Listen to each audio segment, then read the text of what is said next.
So ngayon mga Kamaytek, may share ako sa inyong latest update ni Messenger ngayong 2024 na baka hindi nyo pa alam or hindi nyo pa napapansin or nakikita sa inyong Messenger app. So kagabi, nag-i-scroll ako sa Messenger at may nakita akong latest feature nila. So make sure lang na panoorin yung video nga matapos para malaman nyo ano yung feature na yun at kung ano yung purpose nito. So una natin gagawin is kailangan muna natin i-update yung ating Messenger application in case man na hindi pa updated. So para ma-update yan, pumunta lang tayo sa Play Store. Hanapin lang natin yung Play Store sa ating device. So once na makita na natin yung Play Store, click lang natin. So sa akin ito yun, click ko lang.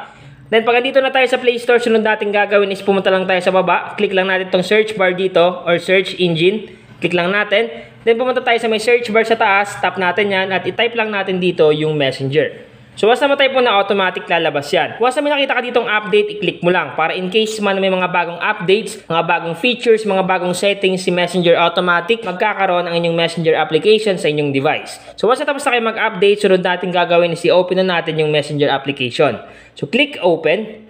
Automatic mareredirect tayo sa ating Messenger account. Ngayon ano nga ba yung sinasabi kong latest update ni Messenger dito? May nakita kasi akong feature dito na talaga magugustuhan nyo. So ang gagawin natin para makita natin yon is pumunta tayo sa my highlights. Yung highlights is matatagpuan sa baba. So ito yon, highlights. Pero kung wala pa kayong highlights, ang gagawin nyo lang is lagi nyo lang i-update ang inyong Messenger application para automatic pag okay na magkakaroon na kayo ng highlights.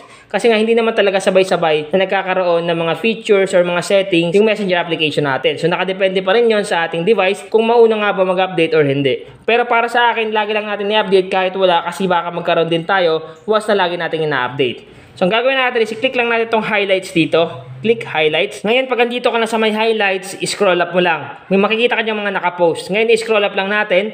Scroll up at makikita nyo dito yung sinasabi kong bagong feature ni Messenger. So scroll up.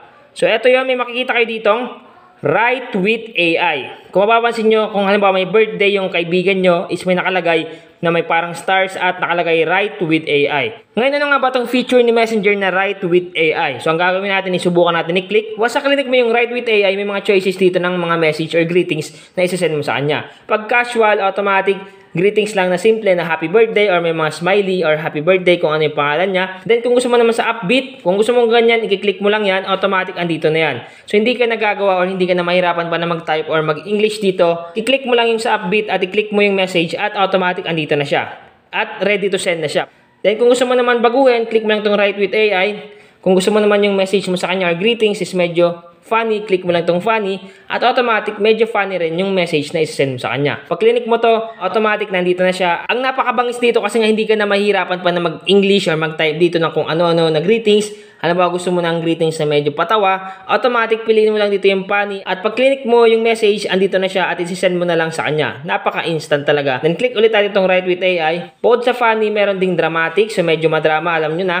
Professional, so may pagka-professional na greetings para sa may birthday mong kaibigan. At once may napili ka ditong greetings para sa kanya, is i-click mo lang at automatic, mapupunta siya dito and then isasend mo na lang. And bukod sa professional, meron din ditong extraterrestrial. Dito ka pipili sa may extraterrestrial. So ngayon mga Kamaytek, ipapakita ko sa inyo dito kung paano mag-trade using RSI strategy at titingnan natin kung mag-earn tayo ng profit. So kung makita nyo, pababa yung trend at mag-buy tayo dito kasi nga lumabas yung big green candle.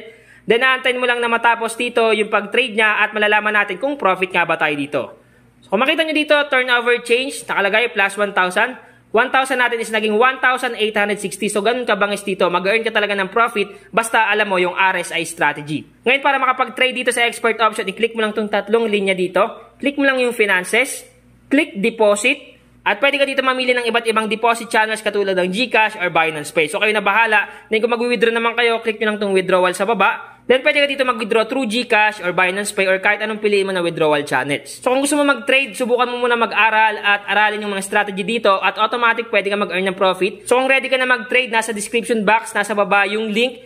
Pwede ka mag-register dyan at mag-trade dito sa expert option. So ito yung latest feature ni Messenger, yung Write a Birthday Message with AI na pwede ka mag-message sa kanila na hindi ka na magta-type pa or mag-i-English pa. Dito mamimili ka na lang kung casual ba, yung natural lang na greetings or gusto mo may pagka-upbeat or funny, dramatic, professional, extraterrestrial. Pwede ka mamili dyan. Hindi ka na magta-type at mag-iisip pa ng English, pipili ka lang dyan at pag napili mo yung gusto mong i-message sa kanya, i-click mo lang yan at automatic andyan na yan at pwede mo na i-send sa kanya. So ganun ka bangis yung latest feature ni Messenger na Write a Birthday Message with AI. Sana nakatulong tong vlog ko ngayon. Once again naman, PH, Thank you and God bless all.